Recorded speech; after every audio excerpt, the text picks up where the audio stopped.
സാറേ, ഈ ഓപ്പറേഷൻ സിന്ദൂറിൽ ഇന്ത്യയുടെ ഏറ്റ കനത്ത പരാജയത്തിൽ ആകെ നാണം കെട്ടിരിക്കുകയാണ് പാകിസ്ഥാൻ.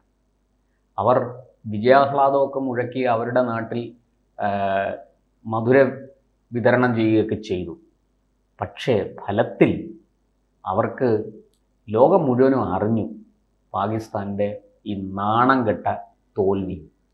ഇപ്പോൾ അതിൽ നിന്ന് രക്ഷപ്പെടാൻ, അതിനെ മറയ്ക്കാൻ ഒക്കെ ചില നീക്കങ്ങളുമായിട്ട് പാകിസ്ഥാൻ മുന്നോട്ട് വന്നിരിക്കുകയാണ്. ചില പൊടിക്കൈകൾ, എന്താ പറയുക, ചില പൊളിച്ചെഴുത്തലുകൾ ഒക്കെ സൈന്യത്തിൽ നടത്താൻ പോവുകയാണ് എന്ന വിവരം പുറത്തു വരുന്നു. എന്താണ് സാർ ഈ പാകിസ്ഥാൻ ഈ ഓപ്പറേഷൻ സിന്ദൂരിലെ ഇന്ത്യയുടെ വിജയം മറച്ചു വയ്ക്കാൻ വേണ്ടിയിട്ട്, തങ്ങളുടെ പരാജയം ഒളിച്ചു വയ്ക്കാനും വേണ്ടിയിട്ട് പാകിസ്ഥാൻ പയറ്റുന്ന തന്ത്രം എന്തൊക്കെയാണ്? അപ്പോൾ അവർക്ക് കനത്ത പരാജയം ഏറ്റു എന്നുള്ളത് അത് അവർ തന്നെ സമ്മതിക്കുകയാണ്. അവിടെ ഏതാണ്ട് അവരിപ്പോൾ പറയുന്നു 50 പേർ കൊല്ലപ്പെട്ടു എന്നാണ് അവർ പറയുന്നത്. സൈന്യം ഇപ്പോൾ ഔദ്യോഗികമായിട്ട് പറയുന്നു 13 സൈനികരടക്കം, അതിൽ വ്യോമസേനയുടേത് ഉൾപ്പെടെ സൈനികരടക്കം 50 പേര് കൊല്ലപ്പെട്ടു എന്നാണ് പറയുന്നത്. പക്ഷെ 50ഒന്നുമല്ല, ദേശീയ മാധ്യമങ്ങളും അന്തർദേശീയ രാജ്യാന്തര മാധ്യമങ്ങളും ഒക്കെ റിപ്പോർട്ട് ചെയ്യുന്നതനുസരിച്ചാണെങ്കിൽ മരണസംഖ്യ വളരെ കൂടുതലാണ്. ചിലർ 150 പറയുന്നുണ്ട്, ചിലർ 300 പറയുന്നുണ്ട്. അങ്ങനെ പല കണക്കുകൾ ഉണ്ട്. പിന്നെ അവിടുത്തെ തദ്ദേശീയരായ പ്രാദേശിക മാധ്യമങ്ങളും വലിയ തോതിൽ നാശനഷ്ടങ്ങൾ ഉണ്ടായി എന്ന് സമ്മതിക്കുന്നുണ്ട്. അതെ, ലോകരാഷ്ട്രങ്ങളുടെ ഇടയിൽ ഇവർക്ക് വല്ലാത്ത ക്ഷീണം അനുഭവപ്പെട്ടു. അതെ അതെ, കാരണം നമ്മൾ ഈ ഓപ്പറേഷൻ സിന്ദൂറിന്റെ വിജയത്തെ തുടർന്ന് ലോകമെമ്പാടും ഈ ഓപ്പറേഷൻ സിന്ദൂർ എന്തായിരുന്നു എന്നുള്ളത് വിശദീകരിച്ചു കൊടുത്തു, തെളിവുകൾ സഹിതം. അതെ അതെ. അപ്പൊ അതാണ് ഇവർക്ക് ഏറ്റവും വൻ പ്രഹരം. നമ്മളിപ്പോൾ കഴിഞ്ഞ ദിവസം പ്രധാനമന്ത്രി ചെങ്കോട്ടയിൽ നടത്തിയ പ്രസംഗത്തിൽ പറഞ്ഞ ഒരു കാര്യമുണ്ട്. നമ്മള് എന്താണ് ഇസ്രായേലിന്റെ ഈ അതിന് തുല്യമായിട്ടുള്ള ഒരു പ്രതിരോധ വഴിയിലേക്ക് നമ്മൾ തിരിയുകയാണ്. സുദർശന ചക്ര, അതെ, രാഷ്ട്ര ഒരു കവചം തീർക്കുകയാണ്. S-400 സുദർശന ചക്ര, രാഷ്ട്ര ഒരു കവചം തീർക്കുകയാണ്. ഈ കവചം ഭേദിച്ച് ഒരുത്തർക്കും കയറി വരാൻ സാധിക്കത്തില്ല എന്നുള്ളത്. അപ്പം എന്ന് പറഞ്ഞാൽ നമ്മൾ ഉണ്ടാക്കുന്ന ഒരു വലിയ മതിൽ, ഈ പാകിസ്ഥാനെ പോലുള്ള വലിയ ഭീകരാക്രമണ കക്ഷികളിൽ നിന്ന് നമ്മൾ രാജ്യം വളരെ സുരക്ഷിതമായിട്ട് മുമ്പോട്ട് പോകാൻ വേണ്ടി, കാരണം പ്രധാനമന്ത്രി തന്നെ പറയുന്നുണ്ട്, നമ്മളെ രാജ്യം ഒരു ലോക വിപണിയായി മാറാൻ പോവുകയാണ്. അതൊക്കെ പാകിസ്ഥാനെ പോലുള്ളവർക്ക് വലിയ അസഹിഷ്ണുത ഉണ്ടാക്കുന്നത്. ഇപ്പോൾ നമുക്കിതിനകത്ത് പല കാര്യങ്ങൾ ചേർത്ത് വായിക്കേണ്ടത്, ഇവരൊരു പുതിയ സേന രൂപീകരിക്കുന്നു പാകിസ്ഥാൻ, പുതിയ സേനാ വിഭാഗം. അതും ചൈനയെ മാതൃകയാക്കിക്കൊണ്ട്, ചൈനയുടെ പീപ്പിൾസ് ലിബറേഷൻ ആർമി റോക്കറ്റ് ഫോഴ്സിന്റെ മാതൃകയിൽ അത് ശരി, മിസൈലുകൾക്കും റോക്കറ്റുകൾക്കുമായിട്ട് ഒരു പ്രത്യേക കമാൻഡ് രൂപീകരിക്കാനാണ് ഇവരുടെ നീക്കം. അപ്പൊ അതിന്റെ അർത്ഥം മുമ്പ് അത് ഇല്ലായിരുന്നു എന്നാണ്? ഇല്ലായിരുന്നു എന്ന് തന്നെ. അപ്പൊ ഇവർ ഇന്ത്യക്ക് നേരെ മിസൈൽ പ്രയോഗിച്ചു എന്നൊക്കെയാണല്ലോ ഇവരുടെ അവകാശം. അതെ അതെ. മാത്രമല്ല അസിം മുനീർ ഇപ്പൊ പറയുന്ന കേട്ടു, നമ്മൾ അവിടെ നദി ഡാം കെട്ടിയാൽ അത് പൂർത്തിയാക്കിയാൽ ഉടനെ 10 മിസൈലുകൾ അയക്കും എന്നാണ്. പണി നടന്നുകൊണ്ടിരിക്കുമ്പോൾ ഒന്നും ഇടപെടില്ല, പണി പൂർത്തിയാക്കണം, ഞങ്ങൾ 10 മിസൈൽ അയക്കും എന്നാണ്. അപ്പൊ ഇപ്പോ ഈ മിസൈൽ സേനാ വിഭാഗം രൂപീകരിക്കുന്നു എന്ന് പറയുമ്പോൾ അതിന്റെ അർത്ഥം മുമ്പ് അതില്ലായിരുന്നു എന്നല്ലേ എന്നാണ് മനസ്സിലാക്കേണ്ടത്. അപ്പൊ ഇത് ഇന്ത്യ വീരവാദം അല്ലാതെ വേറൊന്നും ഇല്ല. ഇന്ത്യയുടെ സൈനിക ആക്രമണത്തെ നേരിടാനുള്ള ശ്രമമായിട്ടാണ് ഇത് കാണുന്നത്.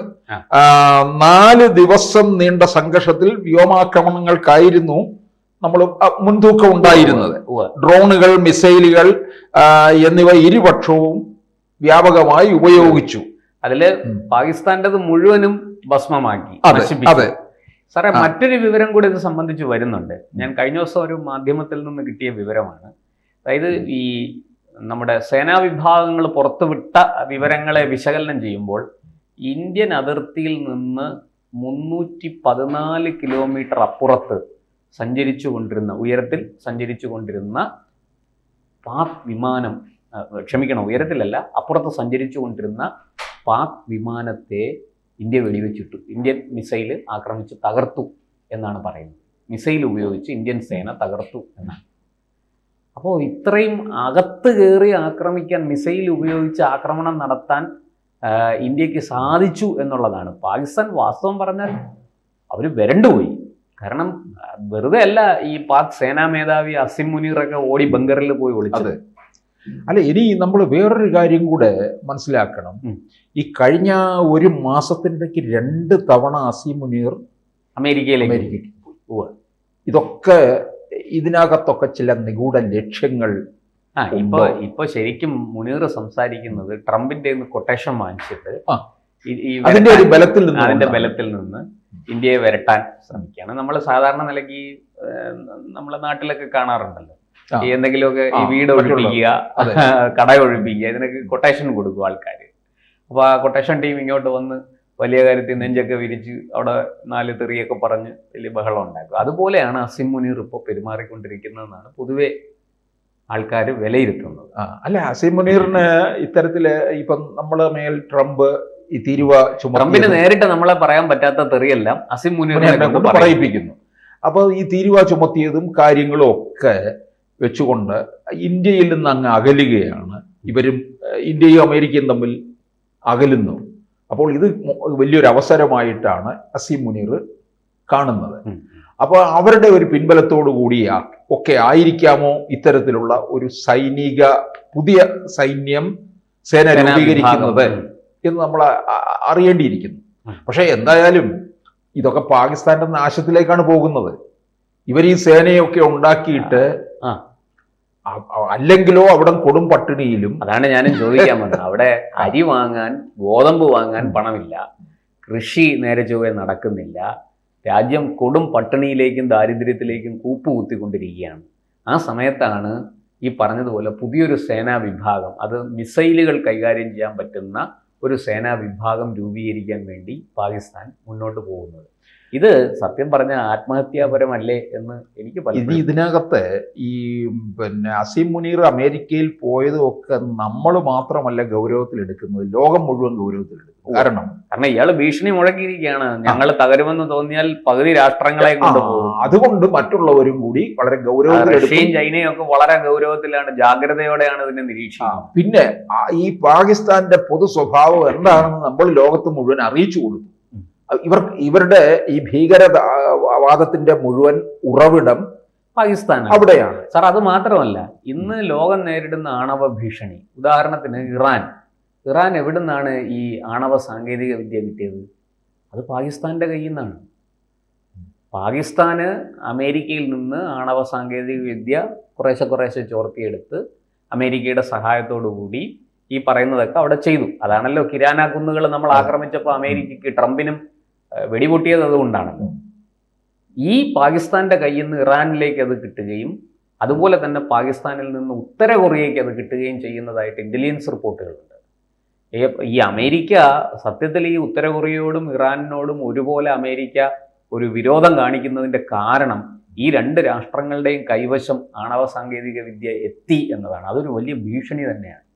നമ്മൾ കരുതുന്നത് പോലെ ഒരു സ്ഥിരമായ ഭരണകൂടമോ ഈ പറയുന്ന ജനാധിപത്യമോ ഒന്നുമില്ലാത്ത സൈന്യം നിയന്ത്രിക്കുന്ന രാഷ്ട്രങ്ങളാണ് ഈ പറഞ്ഞ പാകിസ്ഥാനും ഇറാനും.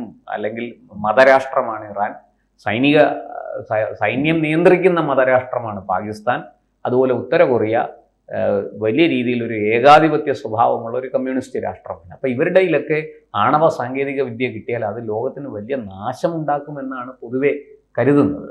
അല്ല, ഇന്ത്യ ഒരു മുന്നറിയിപ്പ് കൊടുത്തു, ഇത്തരത്തിലുള്ള കാര്യങ്ങളൊന്നും കാട്ടി പേടിപ്പിക്കാൻ നോക്കണ്ട എന്ന് ചെങ്കോട്ടയിൽ നടത്തിയ പ്രസംഗത്തിൽ തന്നെയാണ് നരേന്ദ്രമോദി പറഞ്ഞിരിക്കുന്നത്.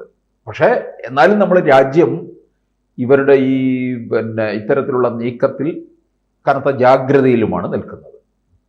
കൂടുതൽ വാർത്തകളും വിശേഷങ്ങളും നിങ്ങളിലേക്ക് എത്താൻ ABC മലയാളം സബ്സ്ക്രൈബ് ചെയ്യുക, ബെൽ ബട്ടണും അമർത്തുക.